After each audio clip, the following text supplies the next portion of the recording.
어제 대법원에서 징역 2년 확정받았습니다만 법정 구속이 안 되면서 그럼 언제 수감되냐? 좀 많은 분들이 저한테 질문도 주셨는데요. 속보 나왔습니다만 16일에 수감되는 걸로 검찰과 지금 협의가 됐답니다. 오늘 오전에 조 전 대표가 김어준 씨 유튜브 방송에서 입장을 냈답니다. 만나보시죠.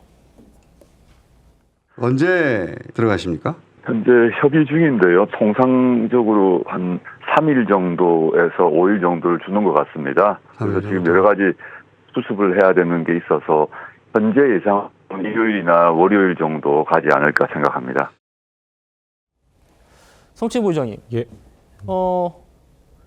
어제 법정 구속이 안 됐어요.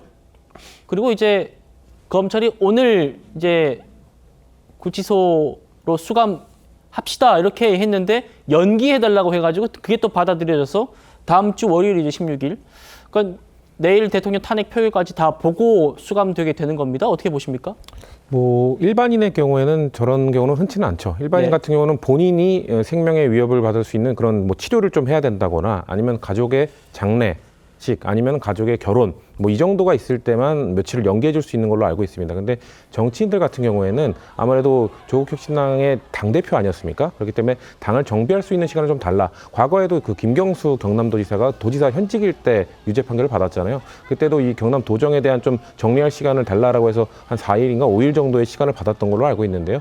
뭐 정치인의 특혜라기보다는 그래도 정당을 운영하는 아니면 또 도정을 운영하는 이런 정치인들의 특성상 그것을 정비할 수 있는 시간을 주는 것이기 때문에 뭐 이런 것들이 뭔가 법을 어긋나게 해서 판단을 받았다던가 아니면 조국 대표만 조국 전 의원만 뭔가 혜택을 받았다던가 뭐 그렇게 볼 수는 없는 것 같고요. 그냥 며칠 뒤에 가면 그만큼 며칠 뒤에 나오게 되는 거니까요. 그냥 그 정도의 이 당을 정비할 시간은 그냥 법원에서 인정을 해줬다 정도만 보면 될 것 같습니다. 예, 윤 의원님. 예.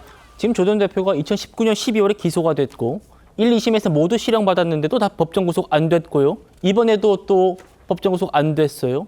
5년 만에 확정 판결 받았는데 그러다 보니까 재판 지연에 대한 비판 목소리가 커요. 지금 이재명 대표도 어떤 뭐 통지문도 수령하지 않는다라는 보도도 있었고요. 어떻게 보고 계십니까? 그렇습니다. 지연된 정의의 대표적인 사례죠. 명백한 어떤 1심에서부터 선고가 나온 상황임에도 불구하고 국회의원에 출마를 하고 심지어 당까지 만드는 국민들에게 매우 중요한 정치적 행위를 할 수 있는 시간을 벌었고 또 그것이 오히려 역으로 2심 선고와 대법원 선고에도 적잖은 영향을 미치는 저는 이것이 정말 우리 사법 질서가 정치 일정에 맞춰서 움직이는 이러한 모습들이 국민들도 상당히 실망할 부분이라고 생각을 합니다. 또 조국 대표가 지금 전혀 어떻게 보면 반성하는 기색이 없습니다. 저는 조국 대표가 정말 이렇게 당의 일이 복잡하고 마무리할 것이 많기 때문에 시간이 좀 필요하다 이런 입장이라면 적어도 오늘 아침에 저런 아주 야권 성향의 친야권 성향의 유튜브 방송에 나와서 인터뷰를 하는 저런 모습이 매우 국민들에게 줄 수 있는 어떤 우려가 있다 그런 생각이 들고요.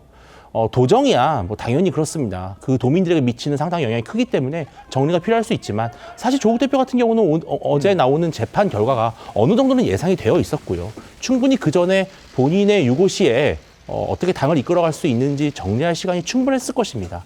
저는 조국 대표가 이런 또 윤 대통령 계엄 선포가 나오자마자 바로 이 선고기일을 좀 늦춰달라 이런 요청까지 하는 모습을 보면 결국은 본인이 그냥 2년만 버텨보자 이런 심산이 아닌가 하는 국민들로서는 매우 큰 어떤 실망이 있을 것으로 보입니다.